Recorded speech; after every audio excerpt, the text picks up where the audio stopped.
Did you repeat, KJ, what you said? I'm sorry. Oh, it's all good. I just said, being myself throughout the whole process and showing that, how smart I am, how I am as a player when I'm thinking through the game has been the best part for me and the main part for me through the process. Thank you.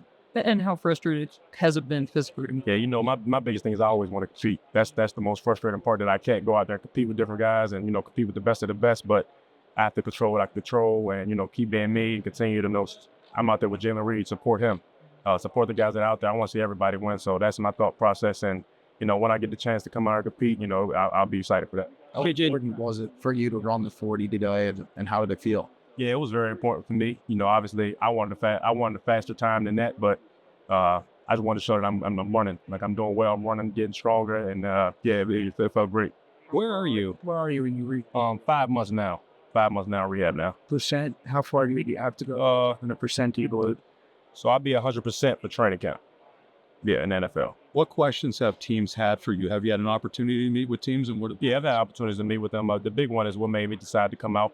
That's the main thing they asked me. What was my thought process through it all, and that's one of the biggest questions. And why should you? So I say, I knew physically I was ready to, go into the NFL and compete with the best of the best. But my big thing was mentally. Am I mentally ready to go to the next level? Because if you're not mentally ready, you're not going to last in that league, in the league of the best. So I've been training myself since I was a freshman. Jair Brown, I came in with him, and learning from a vet like that. I came in as a freshman, wanted to be, a vet on the team, and a guy that's you look at as a vet, and going through that, I carried that my sophomore year, junior year, and I had all the habits that I needed to be a pro, and thinking through all that, it allowed me to make the decision to come out. Is it a difficult decision for you at that point? Or were you considering any possibility coming back? I don't think it was a very difficult decision, considering that the injury was early on in the season. Obviously, thank God, obviously, if it was the last game of the season, there would be no, or middle, would be kind of some gray area there. But with it being the beginning of the season, I'll be able to, be at this point able to run, considering all those things and all those factors, it was pretty much an even soon. What was it like watching the rest of the season as those guys that obviously to work with every day, every day got to where you? Yeah, I say it was amazing watching them go out there, and there was no drop off when I came off the field. The defense was amazing, and I truly believe that they went out there and you've seen how far we got in our season, and it's only going to get better from there. But it's hard. I would love to be out there, compete with my guys, blood, sweat, and tears with them, but I can't sit there and parp on that. I got to be happy for my guys, continue to push my guys to be better. Whoever's in there for me, could just help him out, whatever he needs. So I was really happy to see how far we got. What's your pitch at NFL teams? So why they should draft you? I say my big thing is I'm a leader. When it comes to, I'm going to earn respect of my teammates, staff members, everybody in the building. I'm going to earn respect of them. And, I'm going to take that, once I have a voice in the building, I'm going to take that upon. I say my mentality, how I operate, my routine, and how I do everything. You can ask anybody, the way I go about my business is, it's a high fashion to it. And I like to carry myself in a certain way. And then I'm truly a playmaker. When I'm on, I'm truly a playmaker. When I'm on the field, I'm going to make plays. I'm going to be, running to the ball the hardest, out there flying around. I'm going to be in the right spot at all times. So that's what I would say. How long have you been running the 40 training now? And what about last time? Been about 2 months. So I haven't had too many full 40s just yet. That was just my second one. Second one. Yeah. So I've been working a little bit. It's been kind of easing into it. First it was just running, getting into running, then working the first 10, first 20, and then I ran a 4 back before we came, and everybody has different times from today, but that's what it was. Ran a 4.44 rank. This was a week before I came here. What was your fastest time pre-injury? I would have went 4.3. But if teams asked you to work out for them, and if so, would you be comfortable doing? Based on how I feel. If I'm feeling good, I'll be comfortable with it, but have to listen to my body, don't do anything. And, team, I talk to a lot of teams and they respect that, so I appreciate that. But how mentally challenging was going through that ACL injury? It was very mentally challenging. You could say I was on the top of the world with what I was doing, going into a year where I knew I was going to dominate, show, I'm the best. And, it's hard, right then and there, I get, it all taken away from me. But I say I truly appreciate it. It made me stronger mentally and, physically. I've learned things about myself. But the way I view the game, the way I view life, everything, I appreciate everything so much more, and I don't take things for granted. So I appreciate what happened to me. How being a leader, do you feel like you grew in that leadership role despite not playing on the field? Yes, sir, I do. At that point, I'm not out there. I'm not, making plays, because I was a big guy that, not only did I lead with my voice, but I led with how I operated. So now I had to lead with, how just, being there for them, showing them that, I'm injured, but I'm not going to sit here and, pout and stop talking to you guys and feel like, oh man, I have no purpose. So I had to grow as a leader, vocally. And, that was my big point in the good.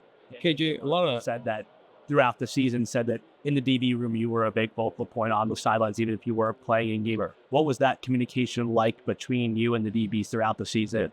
I like to talk. I like to, congratulate them, whenever, you want to encourage them. But the big point is when adversity hits, as a leader on the team, if I was out there, I would be the guy that calms everything down. And, nothing changes when I can't play. So, when they come out to the sideline, they're going over things are happening. I'm talking to everybody, stay cool, not even just the DBs, D linemen, linebackers. I was very connected with everybody. So keeping the team cool, because that's the big thing. When stuff hits the fan, how are we going to respond? And if everybody's, pointing fingers, getting mad at each other, we're not going to respond very well. So I like to be the guy that when things were negative, I was able to, kind of even it out. Where are you at in terms of your recovery? If you get drafted and when that happens, would you be ready for like rookie mini camp and things like that? So I'm 5 months now. I'm going to be ready for training camp.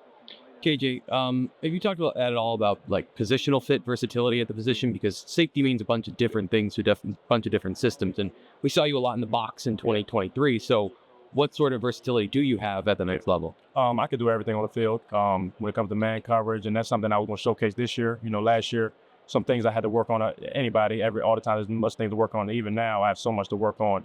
And I'm, to polish in my game. But I can do everything as a player. I'm fast enough to run with slot receivers, big enough to guard tight ends, can fit the run like a linebacker, play the post, like no other. So I feel like I can do everything on the field, but they're also, I want to be better and master everything in the game. But I do feel like when it comes to being versatile, I can do a lot of things, even blitzing. So. We know a lot about Zach Key. What can you tell us about some of the other guys in that room? Because there's pretty big shoes to fill there. So my big guy is Dejon Lane.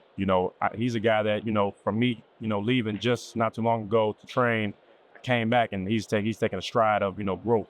And it's amazing to see. He's so much more mature now. He's understanding the game now. And we already know he was gifted. He's God gifted. He's with size, speed, and, just to, be able to play this game how he does. But, when I'm looking at how he's starting to view the game, how he's starting to go about his routine, he's going to be a real guy to look at this year. You've seen those 5 little DB sets before, or maybe some guys who could fill a shoe in the nickel package. I'm sure. Definitely King Mack. He's a guy that, we all know about.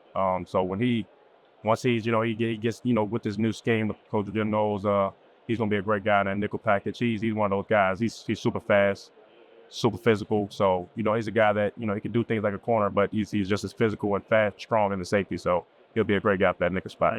What's it been like going through this process with Jay Reed? Both of you playing the same position, having some similar experiences. It's been amazing. We always, usually just simply, when he was at the combine, I was in his right pocket the whole time, talking to him through it out, encouraging him. And just today, you see, he was there for me when I was getting ready to run my 40. He was the first person, to come check on me, talk to me, watching me through our warm-up. And that connection, we've always had healthy competition in our game. And, no matter what it was, when we were at practice, we were competing. That's what we have to bring the best out of each other. But it was never no envy, never any envy. And we're not looking at each other as, like we're going against each other. We know we're in competition, but we know, like, we're both great players. We know whoever gets us, we're going to be, amazing where we are. And it's been amazing having a guy like Jay Reed and, vice versa. We move us. With the team, thanks, kid. You got